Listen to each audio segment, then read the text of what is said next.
د کندهار اوسېدونکي وایي د دې ولایت اکثره مېله ځایونو ته اوس مینوال نه ځي ځکه چې د ماین له چاودنو او نورو پیښو څخه ویره لري. دوی وایي د ارغنداب او شولي کوټ ولسوالیو په څېر سیمې ناامنه شوي او خلک زړه نه ښه کوي چې د پخوا په څېر د تفریح لپاره دغه ولسوالیو ته ورشي.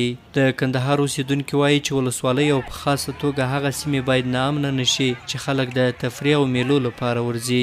په کندهار کې ښکلي او تفریحي ځایونه د ارغنداب او شولي کوټ ولسوالۍ دي، خو اوس مهال د جګړو او ځمکنیو ماینونو له امله شولي کوټ ولسوالۍ ته نشي تللی او ارغنداب ته هم د پخوا په څېر ډېر میلهوال نه ځي. د کندهار ځوانان وایي اوس یې د میلې ځای په ډنډ ولسوالۍ کې د ریګ سیمه ده چې ډېری خلک ورځي. ډېر خلک راځي دلته چې د میلې دپاره د ریګي په نامه هم ده. نو دلته زیات خلک د میلې دپاره راځي ځکه چې په نورو منطقو کې بیا امنیتي ده، خلک به یا بابا صاحب ته تللی یا به نورو منطقو ته تللی، اوس هلته بیریږي. میلهوال راځي، میلهوال راځي د دې میله کوي نو ډېر سچری ځای دی، ځوانان راځي نو بالا پر هغه ګډ سره دور کېږو نو زموږ خورا ساعت چېرېږي په سیده د خپلو همسین سره موږ زیات ساعت چېرېږو. نو د کندهار ځوانان د سولې او اوربند غوښتنه کوي.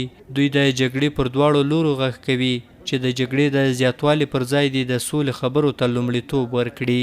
دوی وایي سوله او اوربند د ټولو افغانانو غوښتنه ده، خو اوس د سولې په ځای جګړې زور اخیستی دی. موږ خو دا غوښتنه لرو چې باید چې امنیت راسي، د ځوانانو کې په منچکاو وویني، سوله راسي، نو بره به دا خلک په دا ژوند باندې خوند واخلي ځکه چې دا رقم هېڅ خوند نه کوي، نه د میلې ځای شته نه د کرنې او د روزنې ځای شته. سوله هر ځوان کولی شي چې خپل کاروبار ته ترجیح ورکړي.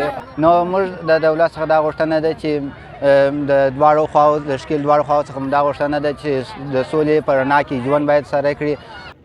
د کندهار شولي کوټ، ارغنداب او پنجوایي ولسوالۍ چې سرسبزه او د خلکو د تفریح سیمې وي، اوس مهال پکې امنیتي تهدیدونه زیات دي.